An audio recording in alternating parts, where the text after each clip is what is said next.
Government of California, on behalf of independent Chevron gas stations and standard stations throughout the West, invites you to Let George Do It. The Corpse That Took a Powder, another adventure of George Valentine. Personal notice. Danger is my stock and trade. If life's tossing curves you can't handle, you got a job for me, George Valentine. Write full details.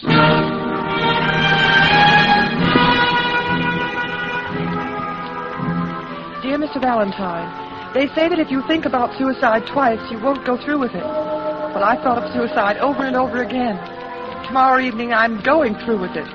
Unless by then you can find some way of freeing me from this horror and the fear that's driving me to this. Hurry. Please hurry, Mr. Valentine. I need somebody's help so badly. I need somebody's help so badly. I'm desperate. And it's signed Marcia Palmer, Afton Apartments 4A. All right, Brooksy, we'd better get on our bicycles. Wait a minute, George. Huh? Well, don't you think this note sounds, a little hysterical? Offbeat? Yeah, that's what I meant. Come to think of it, let's change that to motorcycle. Well, I meant something else.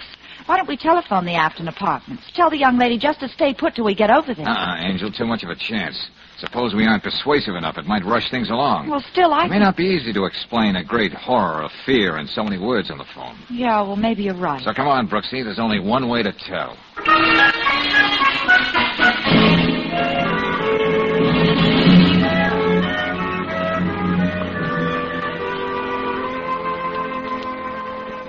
Excuse me, Mother. Oh, young man. You nearly frightened me out of my wits. Oh, sorry. We just wanted to get to one of those bells. Oh. Funny how you fall into a routine, miss. First I shine up the mailboxes in the vestibule, then I work on the brass around the buzzer. Yeah, well, that's a very nice system, but... A little intelligence doesn't hurt, even if you're only a scrub woman. Oh, no truer words were ever spoken. What was that apartment number again, George? Of course, I haven't always done this kind of work. I wouldn't be doing it now if I weren't at liberty. But when you've got a job to do, you do it the best you know how. Yeah, you're so right, Mother. But how about letting us at Marcia Palmer's bell? Miss Palmer? That's what the gentleman said. Yeah, I've been worried about that girl the last few days. Worried? Why? Oh, you know how it is with people's appearances. You can always tell. She's afraid of something. Yes, sir, afraid. Well, we'll try to take care of that. Which one of these bells do we ring? No, you don't have to press the bell. Just take the elevator up. It's self-service. It's the 3rd floor, 3A. I know she'll be glad to see friends, the poor soul. 3A. Hey, are you sure it's 3A? Young man, I haven't worked here for a long time. I have. I should know where the tenants live. Of course, I'm only a scrub woman. All right, Mom, all right, sorry. 3A it is. What's the matter, George? Nothing. I just think more than ever we ought to hurry. Maybe Miss Palmer has thought of suicide once too often.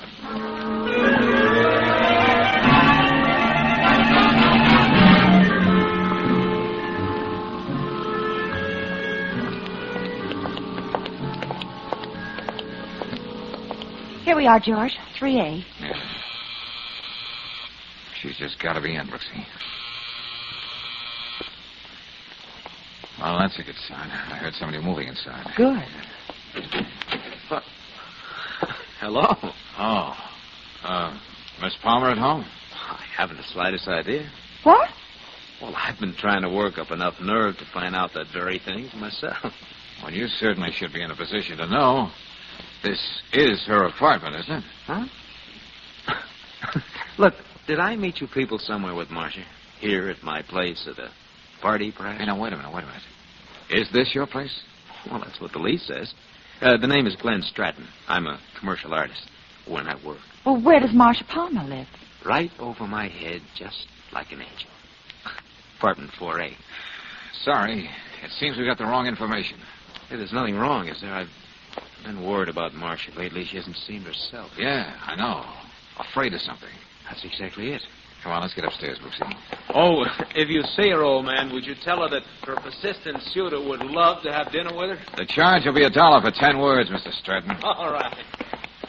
Come on, honey. No use waiting for the elevator. Mr. Stratton is quite a boy. Any minute you expect him to step back into Esquire. Yeah, that's right. I wonder why Mother down in the vestibule gave us a bum steer about the apartment number. If anybody, she should know where people live in this place. Well, let's be charitable and say she's slightly pixelated. This must be it. Here, Angel. I better try it again.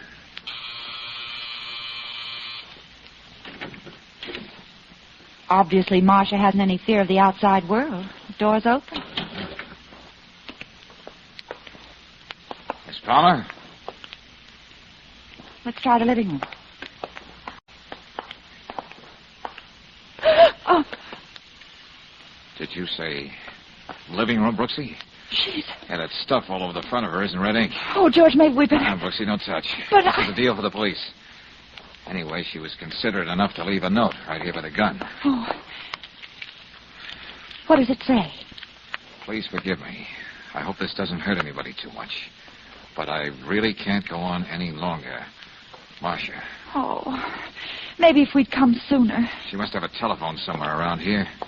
Usually they belong on desks. Oh, maybe it's in the bedroom.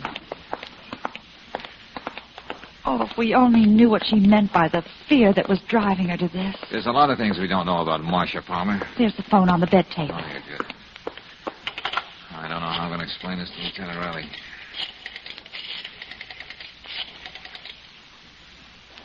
Hello, Riley's office, please. This is Valentine. It seems simple enough to explain, but when you're all through, somehow you don't believe it. Oh, hello, Riley. Yeah, me. I'm at the Afton Apartments, 45 Lorraine. Yeah, I know you're happy to know where I am. Now, look, a client of mine, Marcia Palmer's committed suicide. Okay, I know it's a big town and you can't go poking into every suicide, but... Oh, sure, I could report it through the ordinary channels, but believe me, there's something offbeat about this case. Okay, if you don't want to bother, I'll just take care of this myself. Okay. Well, I guess we can expect the lieutenant, Brooksy. Good. Now, let's get inside and see what we can find around here. Oh, I don't think I'd like to look at her again if I can help it. Just take it easy, Brooksy. I don't think you're going to have to look at her. What do you mean? She isn't there. But that's impossible. I know. She couldn't have just walked out of here. And the note's gone. Oh, Riley's going to love this. Well, anyway, the gun is still here. There's something I'd like to know right now, Brooksy. What do you mean, George? Do I or don't I have a client? Well... And if I do, where is she? Dead or alive?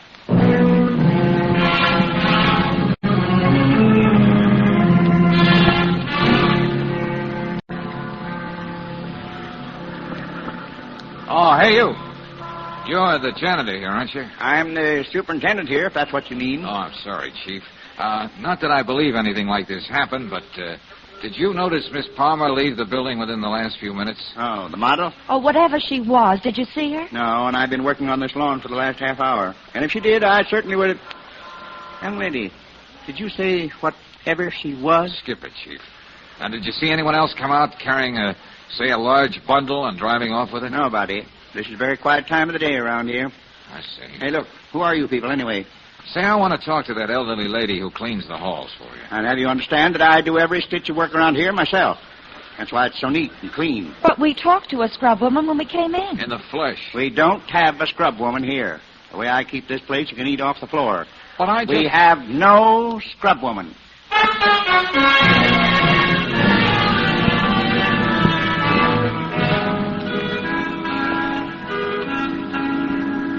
Valentine, aside from being a cop, I'm trying to be a logical, understanding man.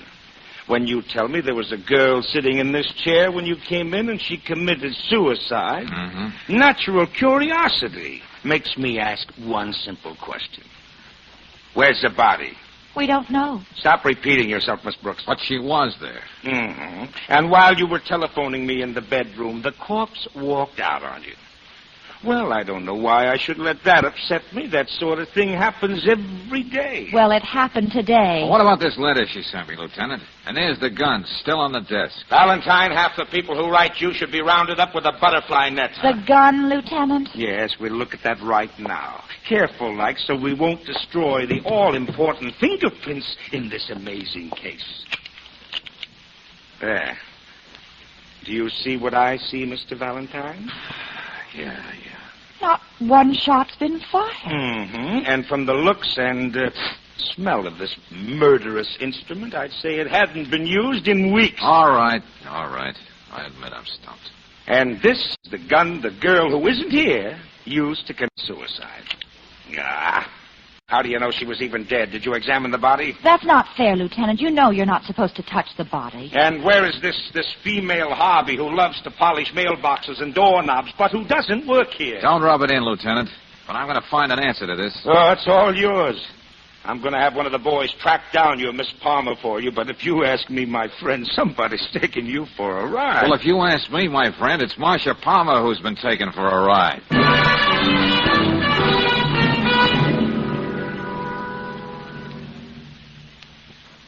We'll return to tonight's adventure of George Valentine in just a moment. Meanwhile, a word about conservation in your car. If you're not getting full gasoline mileage from your car, better have the spark plugs serviced for dirty, chipped, or cracked plugs. Often waste as much as 1 gallon out of every 10 gallons of gasoline. That's throwing away quite a bit of money, even if you buy only 10 gallons of gas a week. To help your spark plugs do their job, and they do have to fire 1 million times in every 1,000 miles, get them cleaned and reset. For this money-saving service, depend on the men who have a reputation for expert car care at standard stations and independent Chevron gas stations. If your spark plugs have given you 10,000 miles of service, you'll be money ahead by getting a new set of Atlas Champions. These spark plugs are precision-made for accurate timing, full-flash sparking, trouble-free service without fuel waste. And you can get Atlas Champion spark plugs at independent Chevron gas stations and at standard stations where they say and mean, we'll take better care of your car.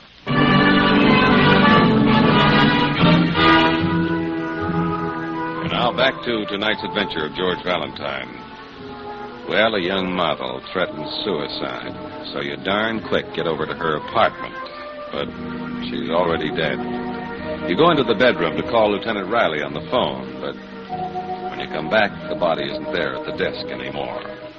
All of which makes no sense at all. But if you're like George Valentine, you find yourself face to face with, of all things, a theatrical agent. No, Max. None of the ladies in these pictures is the one I'm looking for. Oh, what are you saying, Georgie? Every one of these ladies spent the better part of their lives scrubbing floors in front of audiences. Yeah, I'll take your word for it. But Edna Tremaine. Look at her there. In one place, she spent 2 full hours on her knees scrubbing floors to send her son through medical school. Uh-huh. And then, in the third act, when he's the president of the same medical school, he passes her in the corridor. You don't even recognize her. Pathetic, ain't it? Yeah, I'm all choked up, Max. But will you listen to me? Wasn't I all the time? No, I told you I feel pretty sure that someone hired a woman and a darn good actress to play the part of a phony scrub woman at the Afton Apartments. How can you be so sure she was an actress, Georgie? The phrase she used, Max. She said she only worked there because she was at liberty. Now, that's a theatrical term. You know that. At liberty. Oh, I hate those words. The more I hear them, the more money I don't make. Come on. Think hard, Max. I described her to you. She has a thin, hatchet-like face with eyes that tried to smile at you, but you couldn't quite believe it. Wait a minute, Georgie. I got a few more pictures. And people I ain't used for years. I'll let you see them. Hold it till I call my secretary. Who am I kidding? I ain't got a secretary. Oh, same old Max. Hey, there's room for $10 on the expense account if you can be of help. Must be down here in this drawer. Here, take a look, Georgie. Okay, all right. No. That one it wouldn't be. Very versatile. Well, it's strictly burlesque. Hey, wait a minute. Who's this? You recognize her? She's the one, all right. What's her name? Where does she live? I'll get you that information in a minute, sir. I'll just get my secretary. Max? Yeah. Who am I kidding? Well, I used to have a secretary. Anyway, on the back of it says her name is Amy Randall. Her address? Hotel Raleigh, character parts, all dialects, glad to audition, age over 21. They all say that. Okay, thanks, Max. I think I found just what I want.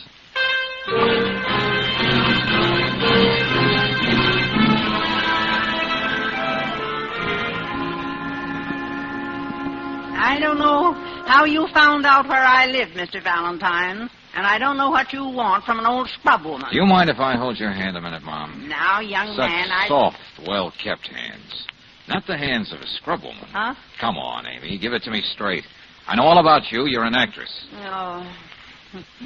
And I thought I played my part so perfectly. Oh, that you did. You did that. You deserve 3 curtain calls.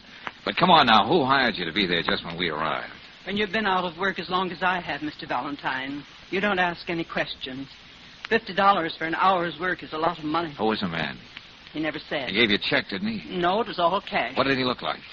Well, he was rather short and stout. Uh-huh. And he had just a kind of fringe of gray hair on his head. Yeah?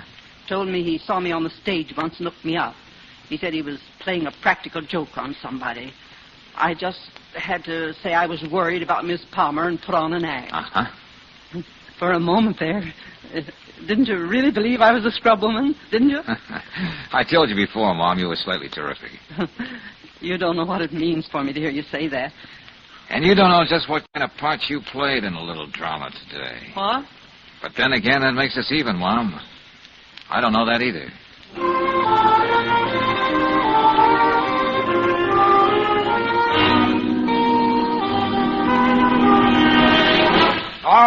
All right. If that's the way it has to be, the 3 of us will sit down here in the lobby until Miss Palmer gets home tonight. I don't know why you're here at all, Lieutenant Riley. I thought you were convinced that this was all a weird joke and somebody was taking George for a ride. Well, Practically your own words, Lieutenant. Valentine, I can handle you alone. And, Miss Brooks, I don't have too much trouble with you either. But when both of you gang up on me like this, I... Yes? Well, the truth is we haven't been able to find the Palmer dame all afternoon. And I just didn't put 1 man on the job, but 6. Covered all the places she usually hangs around, too, and nobody's seen her. If you just stop blustering and pouting, Lieutenant, I'd like to say thanks for coming back. Yeah? Well, I'm not doing you any favors. Every time you get a case like this, I get a headache. Let's say I'm here just because I can't afford to buy any more aspirin. Well, how do you figure it, Lieutenant? Somebody went to a lot of trouble to hire an actress so she could create an appropriate atmosphere for so-called suicide. I know, Miss Brooks, I know. Lieutenant Riley. Stratton, I told you the first word I got about her, I'd let you know. Oh, thank heaven you're still here. What's the matter with you? What happened? She's up there. Miss Palmer? Up where? In her apartment. She's sitting there at the desk. I thought for a moment she'd speak to me, but she didn't. Okay, don't fall apart. Let's have it in clear, simple language. Huh? And where's the small syllables? She's dead. She killed herself.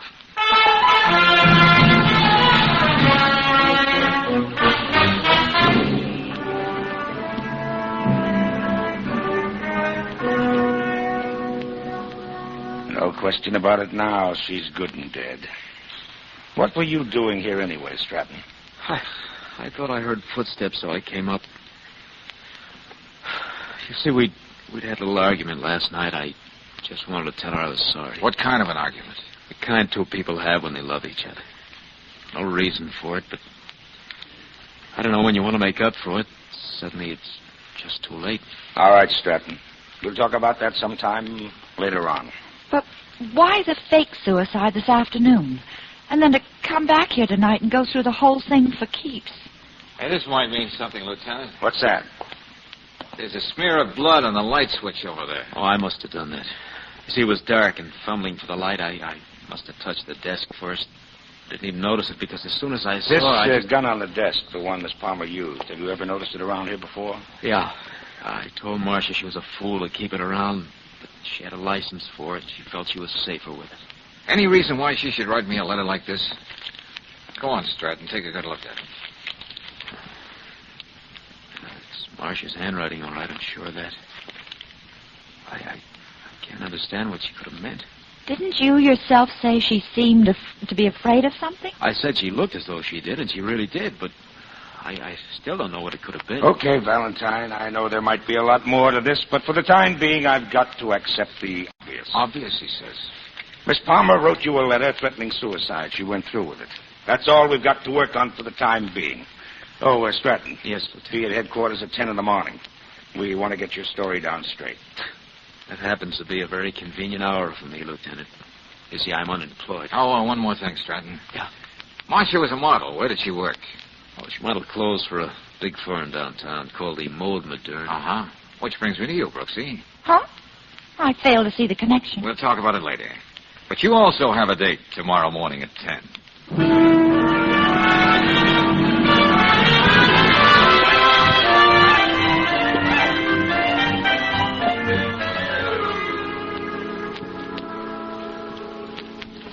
Yes, Miss Brooks. I'm Miss Gavin, the head model here. Well, I know you're going to think I'm just perfectly mercenary. Aren't we all? I mean, to be here at the Mode Moderne the first thing in the morning after reading about what happened to that poor Marcia Palmer. Wasn't it perfectly awful? Yes. It was quite a shock to all of us here. Well, I thought there might be an opening for me here. After all, I'm a perfect 12, and I've had loads of experience modeling. You can check with Mr. Gillespie at High Style Incorporated or Mr. Farbstein at the... Well, even if Mr. Wyatt were here, he's head of the firm, you know, I doubt if this would be the right time to talk about taking Marcia's place. I think he was more upset than any of us about what happened. Well, like I said, wasn't it perfectly awful? The paper said there was a note. She was afraid of something. That I don't believe, Miss Brooks. You don't? Marcia and I were quite close. She wasn't afraid of anything. She was always happy and cheerful, especially yesterday when we had lunch together. You don't say. I even asked her what there was to be so happy about. Oh, she said it was a joke, and she'd tell me about it some other time. A joke, huh? Isn't that just perfectly... I know. Awful. Now, if you'd like to leave your name... Oh, I would like to talk to Mr. Wyatt. I'm afraid you can't. He won't be in at all today. He's being honored at a luncheon at the Commodore, his club. How perfectly exciting. He even has a picture in the paper. Oh? Here. Oh, my, he looks so friendly and chubby. Marcia and I called Mr. Wyatt Cupid.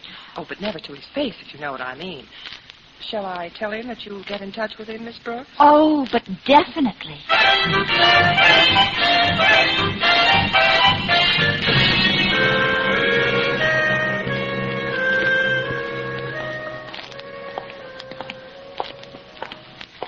Well, your little interview at Mode Moderne, Angel, only makes this case screwier than ever. Well, as soon as I heard about Mr. Wyatt and saw his angelic countenance in the paper, I thought he might fit in somewhere. Yeah, short, chubby little man hired our actress friend to play scrubwoman. Oh, he fits in all right, but not with the facts. What do you mean, George? Just a minute, Percy. Let's go and see Riley, see what he's got out of Stratton. Oh, Valentine, I've been expecting you. Good morning, Lieutenant. Oh, yeah, Lieutenant. Oh, so. Well, here's the way it stacks up this morning. The medical examiner goes along with the suicide theory. Gun, fingerprints, everything. Stratton here tells a straight story. Thank you, Lieutenant. So that's about it for now, Valentine. Just one thing's been puzzling me. Yeah? Stratton, apartment 4A where Marcia lived has exactly the same layout as yours in 3A, hasn't it? I suppose so. You know, these apartment houses, not much imagination. But you said you fumbled for the light switch and got blood on it because you were over at the desk first. That's exactly what you said, Stratton. Well, I suppose so. I don't remember. 3 of us were there when you said it. Now, why did you have to fumble for the light switch? It's exactly in the same place in Marcia's apartment as in yours, right next to the door. Well, maybe I didn't explain myself just right. You were right, planning Marcia's body at the desk where it was, and the gun, too. No, you're That wrong. you wanted to do in darkness. Then you put on the light and went running downstairs. That's why... Hold it, Valentine, hold it. I'll take it from here. Look, Lieutenant, you got to listen to me. That smear of blood on the light switch puts you square on the spot, fella. Now, the less you say now without a lawyer, the better. I'm holding you on suspicion of murder. Well, you'll have to pardon us. Brooksy and I have a luncheon date at the Commodore. Huh? Have we? Oh, yes. Oh, wait a minute, Valentine. I want to talk to you Maybe about... you're happy about this way this case washed out, Lieutenant, but I'm not.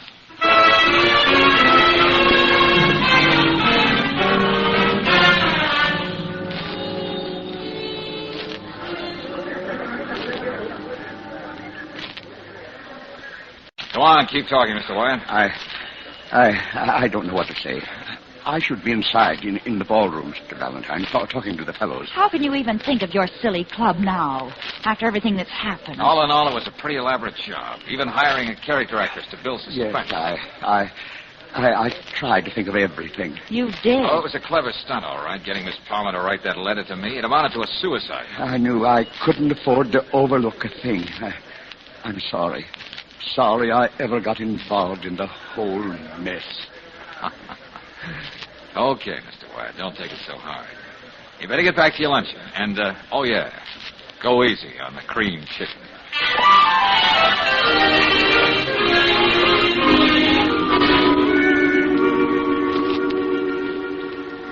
George, I'm still reeling. Yeah, I can see what you mean, all right. Oh, I know children can be children. But a grown man like Mr. Wyatt... Oh, not a mere man, Angel. The new president of the Liars Club, being honored at the Commodore, no less. Fantastic. You see, Brooksy, he had to have the tallest story ever heard for this inaugural. And he probably would have had. I'll say. A suicide that wasn't a suicide. A missing body and all the trimmings. He knows all the names, facts, and answers. But still, there he was, free and unfettered to address all his fellow liars. Boy, can you top that one? Not at the moment. But maybe Marcia wouldn't have been murdered at all if Mr. Wyatt hadn't dreamed up that gag. No, Brooksy, we can be pretty sure she would have. You read Glenn Stratton's confession. He was insanely jealous. He was just waiting for the right opportunity. Thinking back, it makes me shudder, George. To fool us, Marcia went down to Stratton's apartment, probably laughing at the joke.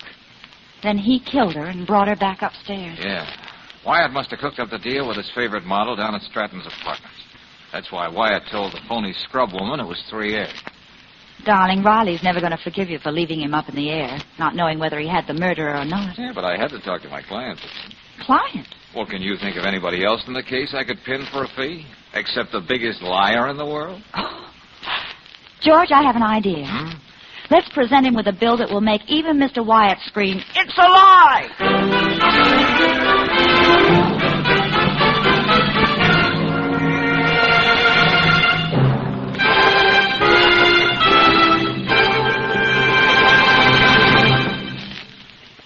It's often the little things that make your day a good one or a rough one. The simple business of starting your car, for example. If it's obstinate and gives you a bad time when you want to get going, it can add up to a lot of irritation. For fast starts every time and wherever you're driving, just try Chevron Supreme gasoline in your car. This premium quality gasoline is climate-tailored, specially adapted to each different climate and altitude zone in the West. Day or night, summer or winter, you can depend upon it for fast starts. And that's a saving, too, of the power in your battery. What's more, Chevron Supreme gives your car smooth acceleration and extra power for rugged hills.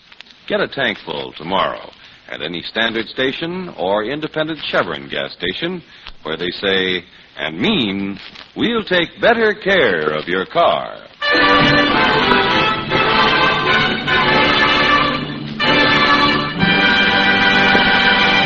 Next week, when you tune our way for another adventure of George Valentine, you'll hear... Hey, look, Barney, what was the idea of dragging me into this doorway when that car came up? Boy, Mr. Valentine, did you see him turn around and beat it when he started getting the works? What works? What happened? Oh, we figured you might be followed when you left the Swede, so the Bearcats were ready on the roof with ash cans, bricks, cans of garbage, stuff like that. Boy, they let him have it. I suppose I should say thanks. There's nothing to it.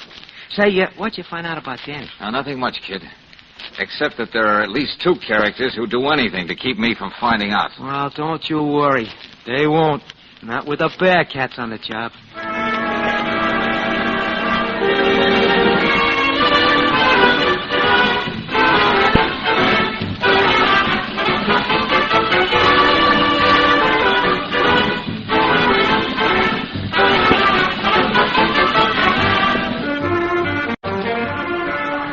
Tonight's adventure, George Valentine, has been brought to you by Standard of California on behalf of independent Chevron gas stations and standard stations throughout the West.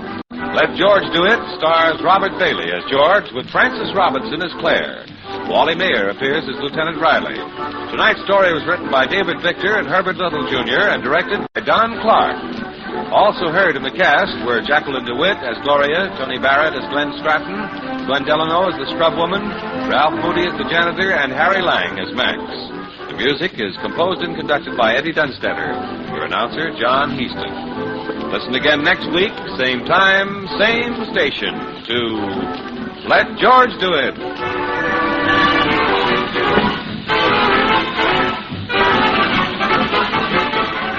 This is the Mutual Don Lee Broadcasting System.